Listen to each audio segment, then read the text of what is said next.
അവിടെ ഒരു ടെക്സ്റ്റൈൽസ് കടയിലാണ് ഈ തീപിടുത്തം തുടർന്നത്. വലിയ തോതിൽ സ്റ്റോക്ക് ഉള്ളതുകൊണ്ടായിരിക്കണം വലിയ തോതിൽ തീ ആളിപ്പടരുകയാണ്. ഒരു ഭാഗത്ത് കിടക്കുമ്പോഴേക്കും വീണ്ടും തീ ആളിപ്പടരുന്ന സ്ഥിതിയാണ് ഉണ്ടായത്. അഖില CP കൂടി ചേരുന്നത്. അഖില, ഏത് ഭാഗത്താണ്? അപ്പുറത്ത് മറുഭാഗത്താണോ നിൽക്കുന്നത്? അവിടെയും നമുക്കിപ്പോൾ സ്റ്റാൻഡിൻ്റെ ഉള്ളിൽ നിന്നുള്ള ദൃശ്യങ്ങളാണ് കാണുന്നത്. അവിടെയും പുകയും തീനാളങ്ങളും ഉയർന്നുകൊണ്ടിരിക്കുന്നു. മറുഭാഗത്ത് തന്നെയാണ് അവസ്ഥ.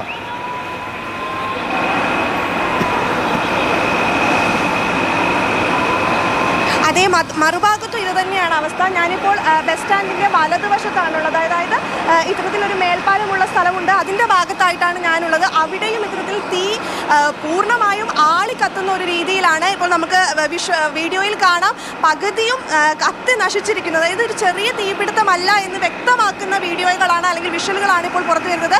വ്യക്തമായി അതായത് എല്ലാ ബിൽഡിങ്ങിൻ്റെ രണ്ട് നിലയും പൂർണ്ണമായി കത്തി നശിച്ചു എന്ന് തന്നെ നമുക്ക് വേണമെങ്കിൽ പറയാം. കാരണം വൈദ്യുതി വിച്ഛേദിച്ചു, അല്ലെങ്കിൽ അവിടെ നമുക്കറിയാം AC ഉൾപ്പെടെയുള്ളതെല്ലാം പ്രവർത്തനരഹിതമായിട്ടുണ്ട്, കത്തി നശിച്ചിട്ടുണ്ട് പൂർണ്ണമായും. അപ്പോൾ നിയന്ത്രണ വിധേയമല്ലാത്ത ഒരു തീ തന്നെയാണ് ഇപ്പോൾ ആളി പടർന്നുകൊണ്ടിരിക്കുന്നത്. സമീപ പ്രദേശത്തെല്ലാം കടകളുണ്ട്, അങ്ങോട്ട് പകരുമോ എന്നുള്ളൊരു ആശങ്കയാണ് ഇപ്പോൾ എല്ലാവരും പങ്കുവെക്കുന്ന ഏറ്റവും പ്രധാനപ്പെട്ട വിവരം.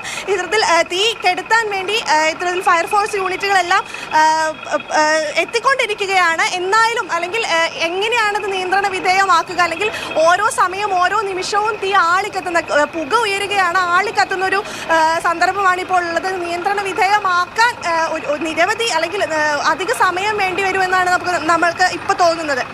അഖില, ഇപ്പോൾ നേരത്തെ കുറച്ച് ഉദ്യോഗസ്ഥർ ഉള്ളിലേക്ക് പ്രവേശിച്ചതായിട്ടൊക്കെ പറഞ്ഞിരുന്നു. അപ്പോൾ അവർക്ക് ഉള്ളിൽ നിൽക്കാൻ പറ്റാത്ത സ്ഥിതി, അത്രയേറെ പുകയാണ് പുറമേക്ക് നമ്മൾ കാണുന്നത്. അവരൊക്കെ പുറത്തേക്ക് ഇറങ്ങിയോ? എന്താണ് അവസ്ഥ?